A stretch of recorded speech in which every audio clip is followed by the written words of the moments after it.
Start అవ్వలేదు. 9 o'clock start అవ్వలేదు. ఏం exam? JEE mains. Morning 9 o'clock ఇక్కడ స్టార్ట్ చేయలేదు. Okay okay. ఇక్కడ మాకు బీఆర్ కలర్ చేసిన ఆధార్ ఇప్పుడు మళ్ళీ ఇక్కడ మాకు ఎందుకు కలర్ చేయట్లేదు? బీఆర్ ఇండియన్స్ అని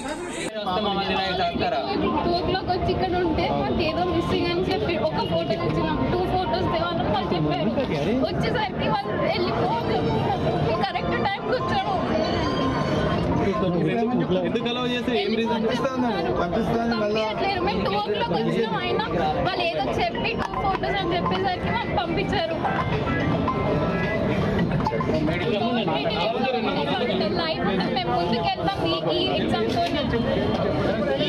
వల్లనే మేము ముందుకు వెళ్తాం.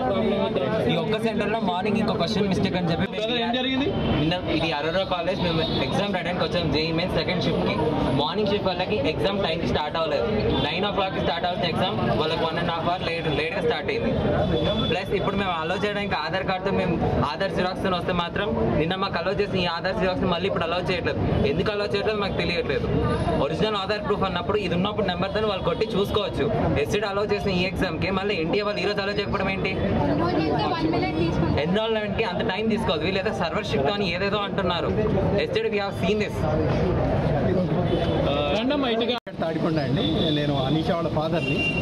ఇంచుమించుగా ఇప్పుడు టెక్నికల్ ఇష్యూ అవ్వచ్చు, ఏదైనా అవ్వచ్చు, కానీ ఇలాంటి కాంపిటేటివ్ ఎగ్జామ్ అంటే ఒక మెయిన్స్ అనేది top most competitive exam in India. అలాంటి ఒక ఎగ్జామ్ని ఇంత వర్స్ట్గా కండక్ట్ చేయడం అనేది నేను చూడలేదు.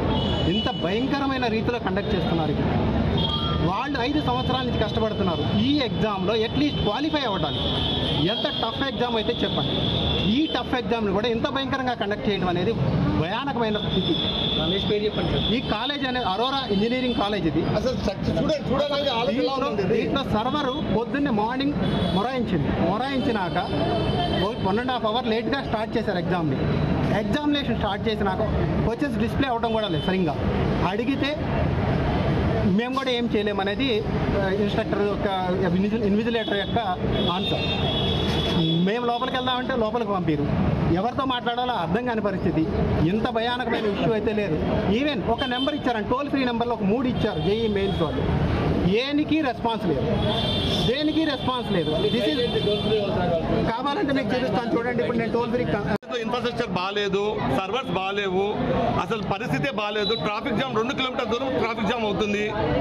పొద్దున్న ఎగ్జామ్ రాయాల్సిన పిల్లలు ఒక 30 మంది ఎగ్జామ్ ఇప్పటివరకు అటెండ్ కాలేదు. వాళ్ళ ఎగ్జామ్ వాళ్ళ భవిష్యత్తు ఏమో తెలుస్తలేదు. 5 సంవత్సరాల నుంచి ఫౌండేషన్ చదువుకుంటూ ఎగ్జామ్ రాసిన వాళ్ళ భవిష్యత్తు ఏంటి? ఒక 30-40 మంది పిల్లలకు 26 క్వశ్చన్స్ వాళ్ళు డిస్ప్లే కాలేదంట బోర్డులో. వాళ్ళ స్టాఫ్ ఇన్విజిలేటర్స్ అన్నారంటే చూస్తామని వదిలేసారు, అయిపోయింది. ఇలాంటి రైతమైన కాలేజ్కి నెక్స్ట్ సీట్ అలాట్ చేయకండి, రిక్వెస్ట్ ప్లీజ్. రావట్లే ఇక్కడ వాళ్ళు బయటికే రావట్లేదు. ఎవరంటే పోలీస్ డిపార్ట్మెంట్ బయట పెడుతున్నారు అంతే. Thank you. అన్నారు 9కి ఎగ్జామ్, కానీ పేపర్ లేట్ అయింది. 10:30కి వచ్చింది. అండ్ మేము పేపర్ ఆన్సర్ చేస్తున్నప్పుడు యాక్చువల్లీ 90 క్వశ్చన్స్కి మాకు 26 క్వశ్చన్స్ ప్రాపర్గా డిస్ప్లే అవ్వలేదు. అండ్ 26 క్వశ్చన్స్ అంటే నార్మల్ కాదు, అది 104 మార్క్స్.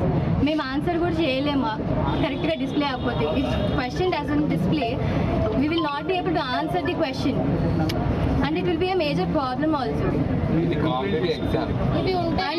మేము ఇన్విజిలేటర్కి కూడా చెప్పాము, అయిన వాళ్ళు అన్నారు మాకు తెలీదు అండ్ ఇట్స్ సర్వర్ ప్రాబ్లం అన్నారు. అండ్ మేము ఏం చేయలేమన్నారు. రిఫ్రెష్ చేయమన్నారు. మేము రిఫ్రెష్ చేస్తే మాత్రం మళ్ళీ ఏం రాలేదు. మాకు అవేం చెప్పలేదు. మేము వెళ్ళి కూర్చున్న తర్వాత మాకు లేట్ అవుతుంది అని కూడా తెలీదు. 10:30కి వచ్చింది పేపర్. తర్వాత మేము ఆన్సర్ చేస్తున్నప్పుడు క్వశ్చన్స్ డిస్ప్లే 26 క్వశ్చన్స్ డిస్ప్లే అవ్వలేదు. మా ల్యాబ్, మేము కూర్చున్న ల్యాబ్లో మాత్రం అందరికి ఇట్లనే అయింది.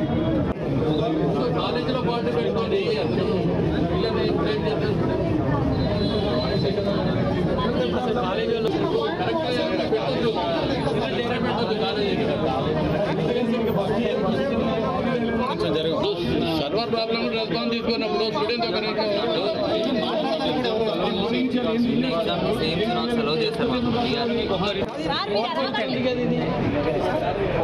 మీకు ఇచ్చిన మీ పిల్లల హాల్ టికెట్స్ ఉన్నాయా?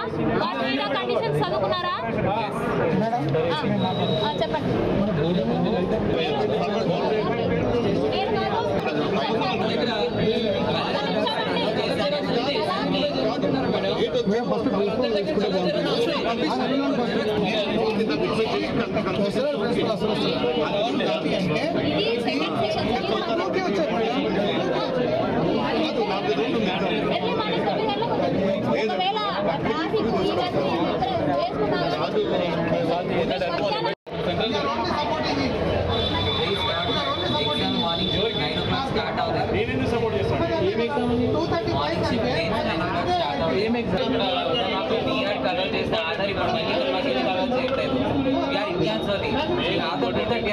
Subject.